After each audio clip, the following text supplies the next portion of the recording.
ଜାଣିଥିବେ ସ୍ଥଳ ଭାଗରେ ଅନେକ ସମୟରେ ଯୋଗ କରାଯାଏ କିନ୍ତୁ ଜଳ ଭାଗରେ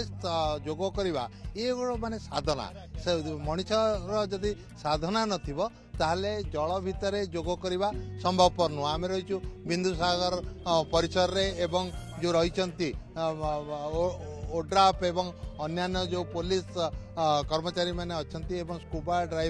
ଡ୍ରାଇଭର ଯେଉଁ ସଦସ୍ୟମାନେ ଅଛନ୍ତି ଯେଉଁମାନେ ଯୋଗ ଶିକ୍ଷା କରିଛନ୍ତି ଏବଂ ସେମାନେ ସଦାବେଳେ ଏ ଯୋଗକୁ ଶିଖନ୍ତି ତାଙ୍କୁ ଯାଇ ଶିକ୍ଷା ଦିଅନ୍ତି। ଓଡ୍ରାଫ୍ର ଯେଉଁ ରହିଛନ୍ତି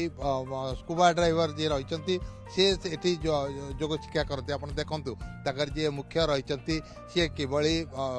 ଯେଉଁ ଆସନରେ ରହିଛନ୍ତି ଜଳରେ ଭାସୁଛନ୍ତି ଏବଂ ଜଳରେ ଭାସମାନ ଅବସ୍ଥାରେ ସେ ତାଙ୍କର ଯୋଗ ଆରମ୍ଭ କରିଛନ୍ତି ଏବଂ ତାଙ୍କର ଯେଉଁ ଓଡ୍ରାଫ୍ର ଯେଉଁମାନେ ଅଛନ୍ତି କର୍ମଚାରୀ ମାନେ ଅଛନ୍ତି ସେମାନେ ଜଳ ଭିତରେ ଭାସି ଭାସି କିଭଳି ଯୋଗ ଶିକ୍ଷା କରୁଛନ୍ତି ତାକୁ ଆପଣ ଦେଖୁଥିବେ। ଏମାନେ ଆଜି ଯୋଗ ଶିକ୍ଷା ନୁହଁ ଏମାନଙ୍କର ଏ ହେଉଛି ମାନେ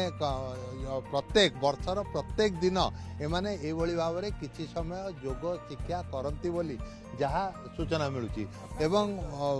ଏଇ ଯେଉଁମାନେ ରହିଛନ୍ତି ଯେଉଁମାନେ ବର୍ତ୍ତମାନ ଯୋଗ କରିବାକୁ ପାଣି ଭିତରକୁ ପ୍ରବେଶ କରୁଛନ୍ତି ସେମାନେ ଆହୁରି ଅନେକ ଯୋଗ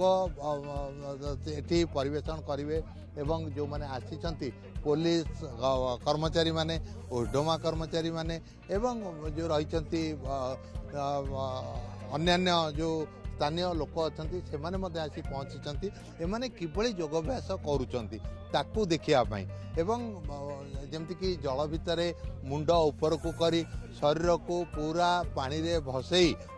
ଏମାନେ ଯୋଗ ଆରମ୍ଭ କରିଛନ୍ତି ଏବଂ ଆପଣ ଦେଖନ୍ତୁ ଇଏ ହେଉଛି ଏକ ପ୍ରକାର ଯୋଗ ଯାହାଦ୍ୱାରା ଶରୀରର ଏଇ ଯେଉଁ ଜଳ ଯୋଗରେ ଶରୀରର ଅନେକ ସମୟରେ ଦେଖାଯାଏ ଯେଉଁ ପୃଥଳକାୟ ଶରୀର ଥାଏ ଯାହାର ତାହା ଅବକ୍ଷୟ ହେବାକୁ ଲାଗେ ଏବଂ କୌଣସି ପ୍ରକାର ଶରୀରରେ ଯଦି ରୋଗାକ୍ରାନ୍ତ ହୋଇଥାଏ ତାହେଲେ ଜଳ ଯୋଗ କଲେ ସେଥିରୁ ମଧ୍ୟ ମୁକ୍ତି ମିଳିଥାଏ।